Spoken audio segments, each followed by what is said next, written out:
नमस्कार, मैं कमलेश कबीर आपका एक बार फिर स्वागत करता हूं इस नए एपिसोड में। आज के इस एपिसोड में हम बात करेंगे अरविंद केजरीवाल की और अंत में हम थोड़ा सा बात करेंगे पश्चिम बंगाल के चुनाव को लेकर। तो अरविंद केजरीवाल अपनी चालाकी से एक तरीके से पूरी न्यायपालिका को ब्लैकमेल कर रहे थे। आज उसके जवाब में स्वर्णकांता शर्मा ने जो फैसला लेना चाहिए था, जिसका पूरे देशवासियों को इंतजार था, सिर्फ आम आदमी पार्टी के कार्यकर्ताओं को छोड़कर ठीक वैसा ही फैसला लिया। यह फैसला क्यों जरूरी था? थोड़ा सा अगर हम इस संदर्भ में जाते हैं तो अरविंद केजरीवाल और उनके 23 साथी 27 फरवरी को डिस्चार्ज कर दिए गए। अब जब डिस्चार्ज किए तो सवाल उठे क्यों उठे?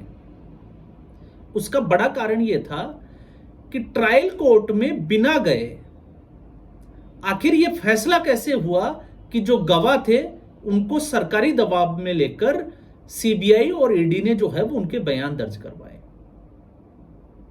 यह इसके ऊपर बड़ा क्वेश्चन मार्क था। अब यह क्वेश्चन मार्क क्यों था? क्योंकि जब हम न्यायपालिका में 164 के बयानों की बात करते हैं, 164 के तहत जो बयान होते हैं उसमें, और जो गवाही होती है उसमें फर्क क्या होता है? किसी जनरली केस में अगर कोई गवाह होता है तो वो अपराधी से जुड़ा हुआ हो भी सकता है, नहीं भी हो सकता। लेकिन 164 में कोई अगर सरकारी गवाह बनता है तो सरकारी गवाह वो व्यक्ति बनता है जो उस अपराध में संलिप्त होता हो, वो कहीं ना कहीं उससे जुड़ा हुआ हो। तो ईडी और सीबीआई की तरफ से जो सरकारी गवाह बनाए गए वो दिल्ली लिकर पॉलिसी केस जो था उससे कहीं ना कहीं जुड़े हुए थे। उनको सब कुछ पता था, हम ये कह सकते हैं। और फिर उनको 164 में बयान जब देने होते हैं तो मजिस्ट्रेट के सामने बंद कमरे में, क्योंकि यहां पर ना पुलिस जो है वो बयान लेती है, ना ईडी लेती है, ना सीबीआई लेती है। बयान मजिस्ट्रेट के सामने होते हैं और मजिस्ट्रेट उनसे पूछता है कि क्या आप सरकारी गवाह बनने के लिए तैयार हैं? आपको कोई प्रलोभन या कोई दबाव तो नहीं दिया गया? और उसके बाद में वो बयान दर्ज किए जाते हैं और ये वो बयान होते हैं जिससे कोई मुकर नहीं सकता। तो अब सवाल जो है वो दिल्ली राउज एवेन्यू कोर्ट पर था कि बिना उनकी मेरिट्स पे गए, बिना जो है वो ईडी सीबीआई को सुने हुए, उन गवाहों का पक्ष सुने हुए, आखिर ये फैसला दिया कैसे? तो उसके तुरंत बाद ईडी फिर उसके बाद सीबीआई दोनों पहुंच जाती है दिल्ली हाई कोर्ट। और दिल्ली हाई कोर्ट में जिस जज के सामने, जिस बेंच में जो है वो ये एप्लीकेशन आती है, वो आती है स्वर्णकांता शर्मा, जो इस दिल्ली लिकर पॉलिसी केस को इससे पहले लगभग 4 बार सुन चुकी होती है। जैसे ही स्वर्णकांता शर्मा का नाम आता है, अरविंद केजरीवाल चौंक जाते हैं, पूरी टीम चौंक जाती है। और फिर उसके बाद में एक नया खेल शुरू होता है। उस खेल का कारण क्या है वो हम पहले भी चर्चा कर चुके हैं, लेकिन थोड़ी सी हम बात भी करेंगे। जैसे ये केस आता है, सभी आरोपियों को नोटिस जारी कर दिए जाते हैं। और जब नोटिस जारी कर दिए जाते हैं तो अब उस महिला जज के खिलाफ जो है वो पूरे देश में एक माहौल बनाने का प्रयास किया जाता है कि वो निष्पक्ष जो है वो फैसले नहीं देती है, वो पक्षपातपूर्ण फैसले देती है। फिर उसके बाद क्रमवार जो है उसके रीजन भी दिए जाते हैं।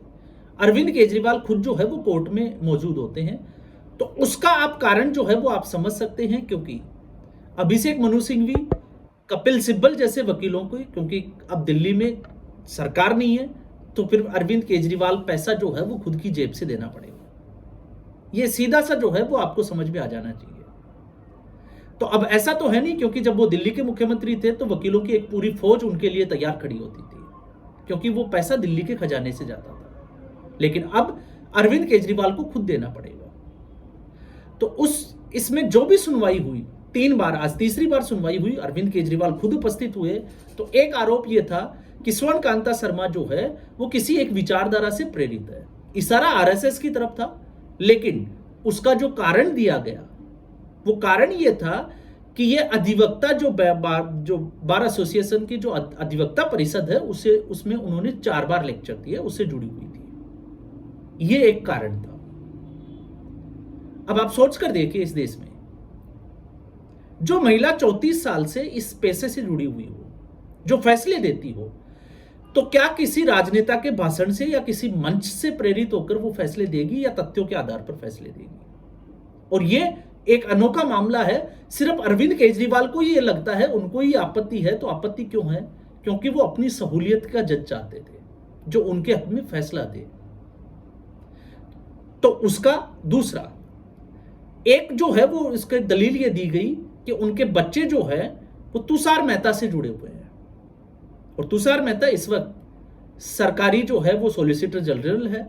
ईडी और सीबीआई के केस सरकार की तरफ से वो लड़ते हैं। एक जो है वो ये कारण दिया गया। तो अब इन सब को लेकर अरविंद केजरीवाल इससे पहले जब हाई कोर्ट में chief justice of high court जो दिल्ली है उनके पास एक एप्लीकेशन दी थी कि उनके जो जज है उनको बदल दिया जाए, बेंच बदल दी जाए। तो सीजीआई तो नहीं कह सकते, जो chief justice of Delhi high court है देवेंद्र उपाध्याय, उन्होंने इसके लिए साफ इनकार कर दिया और यह फैसला छोड़ दिया स्वर्णकांता शर्मा के ऊपर। अब सवाल यह था कि स्वर्णकांता शर्मा इस केस की सुनवाई करे या फिर इस केस को छोड़ दे, क्योंकि अगर स्वर्णकांता शर्मा इस केस को छोड़ देती तो फिर सवाल उठता इस देश की न्यायपालिका के ऊपर कि एक राजनेता दबाव बनाकर किस तरीके से जो है वो अपने हक में फैसला लेने के लिए जज भी बदलवा सकता है। तो आज पूरे देश को इंतजार था कि स्वर्णकांता शर्मा एक ऐसा फैसला देगी जिससे इसकी जो प्रक्रिया है उसके ऊपर सवाल। तो आज उन सभी दलीलों के जवाब देते हुए स्वर्णकांता शर्मा ने यह क्लियर कर दिया कि अब वो इस केस की सुनवाई खुद करेगी और जब तक फैसला नहीं दे देती तब तक वो सुनवाई करेगी। तो अब आगे क्या होगा? तो कानूनी दांवपेचों को अगर आपको समझना है तो बस आपको सिर्फ इतना ही ध्यान रखना है कि अगले साल पंजाब में चुनाव है, गुजरात में चुनाव है और गोवा में चुनाव है। और अरविंद केजरीवाल जिस तरीके से, क्योंकि यही याचिका जो है वो सुप्रीम कोर्ट में लेकर गए थे स्वर्णकांता शर्मा को हटाने के लिए, लेकिन वहां से वापस विड्रॉ करा ली। कारण जो है वो साफ तौर से था कि किसी भी तरीके से समय निकाला जाए। दिल्ली हाथ से जा चुकी है, पंजाब पूरी संभावनाएं हैं, गुजरात में जो है वो सिर्फ और सिर्फ वो अपने विस्तार के लिए लड़ाई लड़ रही है। लेकिन इस बार लगता है कि चुनौती बड़ी है। करप्शन के चार्जेस में कुछ नेता जो है वो गिरफ्तार भी हुए हैं, उसके ऊपर हम अलग से वीडियो पे बात भी कर सकते हैं। और गोवा तो कांग्रेस पार्टी की स्थिति कमजोर होने की वजह से आम आदमी पार्टी अपने विस्तार में लगी हुई है। अब आम आदमी पार्टी को और अरविंद केजरीवाल को लगता है कि अगर अब फैसला जो है वो उनके खिलाफ आता है थोड़ा भी, तो उनकी छवि को डेंट पहुंचेगा और उनके जो सपनों की उड़ान है अब वो वहीं रुक जाएगी। और पंजाब हाथ से जाने का मतलब है आम आदमी पार्टी के अस्तित्व की जो लड़ाई है उसके लिए खतरा पैदा होना, क्योंकि सारे रिसोर्सेज अरविंद केजरीवाल के लिए खत्म हो जाएंगे। आप आए दिन जो है वो खबरें देखते हो किस तरीके से भगवंत मान अपना जो है वो सरकारी प्लेन लेकर अरविंद केजरीवाल के पास आते हैं और वहां से फिर वो गुजरात और गोवा का भ्रमण करते हैं राजनीतिक तौर पर। अब इस स्थिति में अब कानूनी दांवपेच ये कहता है कि अरविंद केजरीवाल अब सुप्रीम कोर्ट का रुख करेंगे, और जब तक ये मामला सुप्रीम कोर्ट में सुनवाई इसकी होगी तब तक दिल्ली हाई कोर्ट जो है वो इसके ऊपर सुनवाई नहीं कर सकता। वो सुप्रीम कोर्ट के फैसले का इंतजार करेगा कि स्वर्णकांता शर्मा को यह सुनना चाहिए या नहीं सुनना चाहिए। अगर वो कहता है कि सुनना चाहिए तो फिर यह मामला दिल्ली हाई कोर्ट में आएगा। तब तक चुनावों का समय आ जाएगा। तो अरविंद केजरीवाल की मंशा सिर्फ और सिर्फ इतनी है कि इसको 1 साल से 2 साल तक किसी भी तरीके से टाला जाए। अब आते हैं हम उन दलीलों के जवाब में। तो उन दलीलों का जो जवाब था, एक जो जवाब स्वर्णकांता शर्मा ने दिया, जो सबसे सटीक जवाब इसमें लगा, वो ये था कि इससे पहले जब मनीष सिसोदिया और संजय सिंह के मामले में और तीन मामलों जो थे उनमें वो आम आदमी पार्टी के खिलाफ गए और एक फैसला जो है वो अरविंद केजरीवाल के फेवर में गया, तब किसी ने जो है वो अंगुली नहीं उठाई कि स्वर्णकांता शर्मा ने जो है वो पक्षपातपूर्ण फैसला दिया। तो आज इसकी जरूरत क्यों पड़ी? ये इसमें जो है वो बड़ा एक सवाल। और कभी भी आगे जवाब देते हुए जो था वो ये था कि जो भी फैसले उसने आज तक दिए, जो भी टिप्पणी की, उसके ऊपर सुप्रीम कोर्ट ने, क्योंकि उसके बाद मामला जो है वो सुप्रीम कोर्ट में जाता है, सुप्रीम कोर्ट ने कभी भी उस मामले के ऊपर कोई टिप्पणी नहीं की। इसके अलावा जो जवाब था कि अधिवक्ता परिषद में वो गई एक मंच के तौर पर, तो वो महिला दिवस और नए जो बीएनएस की धाराएं जो कानून बनाया गया उसके ऊपर, और युवा जो वकील थे उनको संबोधन करने के लिए कहीं भी राजनीतिक तौर पे उनका भाषण जो है वो सामने नहीं आता है। बच्चों के बारे में खुलकर बात की, लेकिन एक बात जो है कि अगर मैं इस फैसले से हट जाती तो फिर ये न्यायपालिका की निष्पक्षता के ऊपर सवाल खड़े करता। तो अब अरविंद केजरीवाल समझ गए होंगे कि अब जो फैसला होगा वो निष्पक्ष ही होगा। किस तरफ जाएगा, क्योंकि स्वर्णकांता शर्मा ने तो जो है वो क्लियर कर दिया कि अब वो फैसला सुनाकर ही जाएगी। तो अरविंद केजरीवाल को तो पता है कि क्या होने वाला है, क्योंकि इस पूरे केस का जो आधार है वो सिर्फ यहां आकर टिक जाता है कि सुप्रीम कोर्ट ने बार बार 2.5 साल तक मनीष सिसोदिया, 6 महीने तक संजय सिंह, और लगभग जो है वो इतने ही समय तक अरविंद केजरीवाल की जमानत याचिकाओं को खारिज क्यों किया। जब अरविंद केजरीवाल 8 सम्मन देने के बाद जब 9वां सम्मन उनको भेजा गया ईडी के द्वारा, और जब वो उपस्थित नहीं हुए तो उनको गिरफ्तार किया गया, और जब गिरफ्तार किया गया तो वो अपनी गिरफ्तारी को अवैध ठहराने के लिए दिल्ली हाईकोर्ट में गए। और दिल्ली हाईकोर्ट की उस वक्त की टिप्पणी थी कि अरविंद केजरीवाल को शक से और सबूतों के आधार पर, तथ्यों के आधार पर जो है वो गिरफ्तार किया गया है, उनकी गिरफ्तारी अवैध नहीं है। और सुप्रीम कोर्ट ने भी यही माना, और सुप्रीम कोर्ट ने जो जमानत दी थी उसका आधार, पहले जो जमानत दी थी चुनावों के लिए, उसका आधार था कि केस की मेरिट्स के ऊपर जो है वो जमानत नहीं दी जा रही है।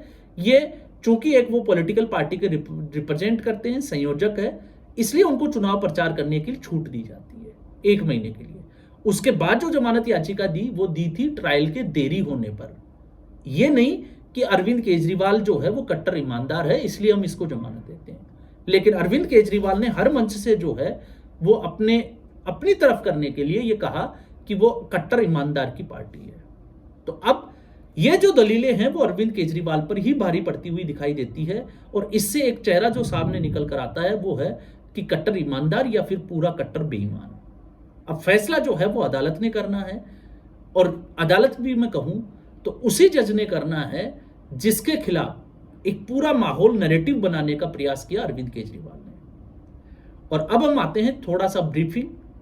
पश्चिमी बंगाल में जिस तरीके से चुनाव जो है वो आगे बढ़ रहा है, और प्रथम चरण के लिए अब 23 तारीख को मतदान की प्रक्रिया होनी है लगभग 152 सीटों पर, और द्वितीय चरण के लिए 142। तो इसके लिए पहले भी हमने वीडियो बनाया था कि इन 152 सीटों पर भारतीय जनता पार्टी मजबूत है, और 142 सीटें वो है जहां पर मुस्लिम आबादी ज्यादा है, जहां पर टीएमसी मजबूत है। तो टीएमसी डराएगी, धमकाएगी, भले ही जो है वो उसके पक्ष में जाए पहले चरण का मतदान या उसके खिलाफ जाए। लेकिन अब तक जो रिपोर्ट जो आ रही है, सर्वे जो है वो लगातार पश्चिम बंगाल के बदलते जा रहे हैं, लेकिन अभी भी हमारा जो आकलन था पहले दिन से कि 150 से 160 सीटें भारतीय जनता पार्टी की रहने वाली है, अभी तक सारे सर्वे जो है वो इसके आसपास ही दिखाई देते हैं।